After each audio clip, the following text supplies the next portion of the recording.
Imagine this. 50 years ago, the kundu drums echoed across the land. Our flag rose for the very first time, and the words of our founding father, Sir Michael Somara, rang out, "The future of Papua New Guinea will depend on the way we prepare our people today." Today, 50 years later, I ask you, have we lived up to that call?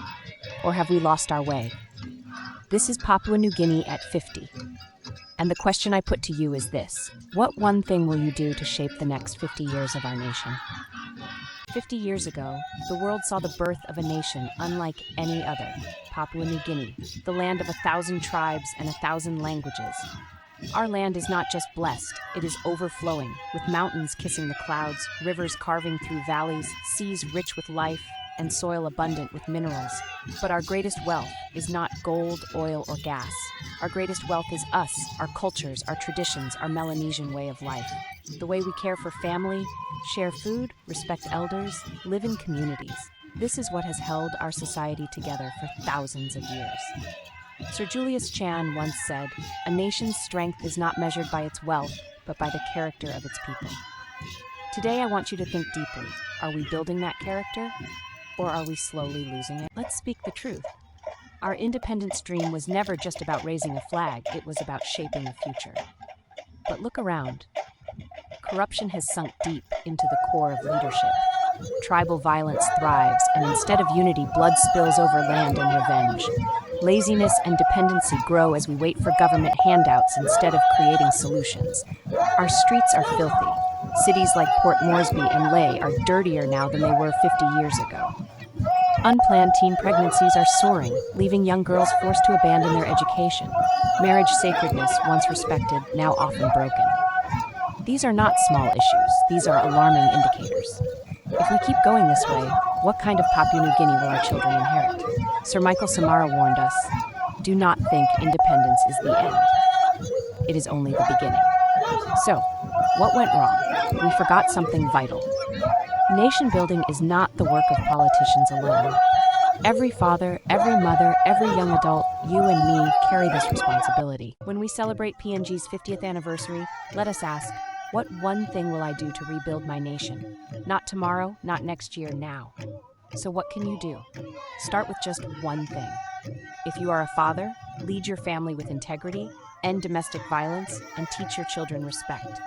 If you are a mother, instill values of hard work and honesty in your home. If you are a young adult, choose education over shortcuts and self-respect over reckless living. If you are a student, dream big, but temper those dreams with discipline and humility. Ask yourself, what one thing will I change?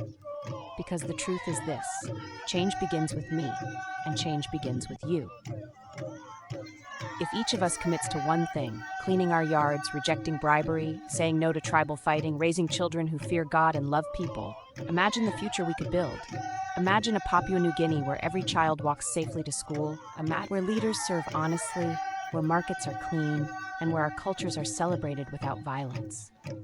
This is not a politician's dream. This is our dream, and it will only live if we act. Our ancestors held a wisdom that modern life is making us forget. The Melanesian way, sharing, caring, respect, and community, kept us strong for thousands of years. But today, we see greed replacing generosity, selfishness replacing communal life. We must return to those roots, not to live in the past, but to carry forward what makes us strong. Globalization will come, technology will change us, but our values, respect for life, respect for women, respect for elders, must never change.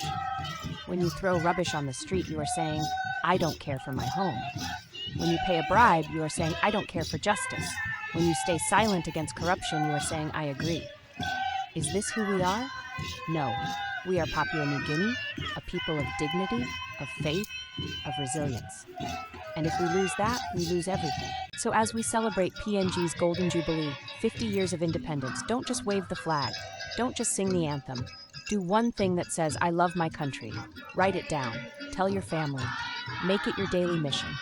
Because the future of Papua New Guinea is not written by politicians alone. It is written by us, the people. And when history looks back on this moment, let it say, they chose to act, they chose to rise, they chose to rebuild. What will you choose today? I challenge you, share in the comments. What one thing will you do to make PNG better? Your answer could inspire someone else. Together, let us make Papua New Guinea not just a nation of resources, but a nation of character, a nation that honors God, values life, and celebrates unity. Happy 50 years anniversary, Papua New Guinea. God bless you. God bless us all. PNGMU, PNGMU, Yumi, Sakna one na, Stronggim country belong Yumi.